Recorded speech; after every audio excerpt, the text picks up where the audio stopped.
quelques jours, Tombouctou fait la une de certains médias et des réseaux sociaux. Des informations relatives à un blocus sur la ville, des jets d'obus et l'occupation de Ber pour rassurer les populations. Le commandant de la zone de défense numéro 5 était face à la presse. Compte rendu hier à Tandina.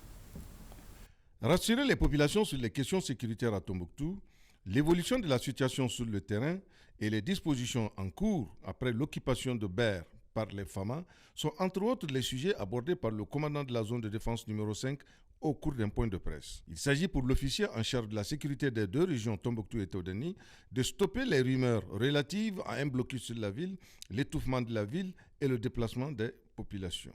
Après cette défaite militaire sur le terrain, que l'ennemi a perçue comme une humiliation, ne s'attendant pas à quitter Ber, l'ennemi s'est adonné maintenant à une campagne médiatique, une véritable politique de communication, par les messages vocaux qui circulent sur les réseaux sociaux, par les intoxications, par les menaces contre les populations, par les tirs indirects des obus. Ces arguments du colonel ont été soutenus par les autorités locales de Ber, les transporteurs et commerçants sur le terrain qui confirment l'approvisionnement correct de la ville en denrées de nécessité. Avec toutes les conduites vraiment d'une armée républicaine. Donc je voudrais d'abord les remercier vraiment de nous avoir libérés. Vraiment Ber, puisqu'on a combien d'années, vraiment Ber n'existe pas. Les locaux du communal ont été occupés, les écoles ont été occupées, les lieux du chef d'arrondissement ont été occupés et même très sale avec des multiples drapeaux là et puis multicolores là qu'on n'a jamais reconnus. Chez nous, si les camions sont garés, c'est parce qu'il n'y a pas de route. La route de l'Éré Tombouctou est enclavée, il y a de l'eau là-dedans, donc ce n'est pas notre première fois et chaque année aussi c'est comme ça. Voilà tout simplement le blocage que nous, nos transporteurs, ils ont.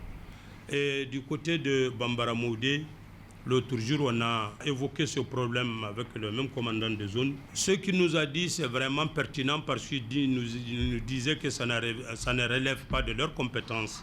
Mais ça aussi, les pourparlers sont en train de faire dans cette route pour qu'on puisse décongestionner le problème qui se trouve de ce côté. Nous vous rassurons que nous sommes à votre disposition. L'approvisionnement de la ville se fera correctement. Tous les grands responsables des commerçants, on les a touchés. Les transporteurs, des stratégies sont mises en place, aussi bien dans la ville de Tombouctou que partout dans le secteur. Même dans la lisière en dehors de la ville, les opérations sont déclenchées et sont en cours et qui portent déjà des fruits.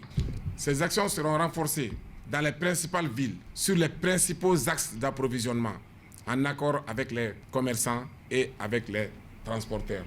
Et tout se passera très bien. Les villes de Taoudeni et de Tombouctou seront très bien approvisionnées. En conclusion, il est ressorti que la ville est bien approvisionnée, mais butée à des spéculations portées par les commerçants.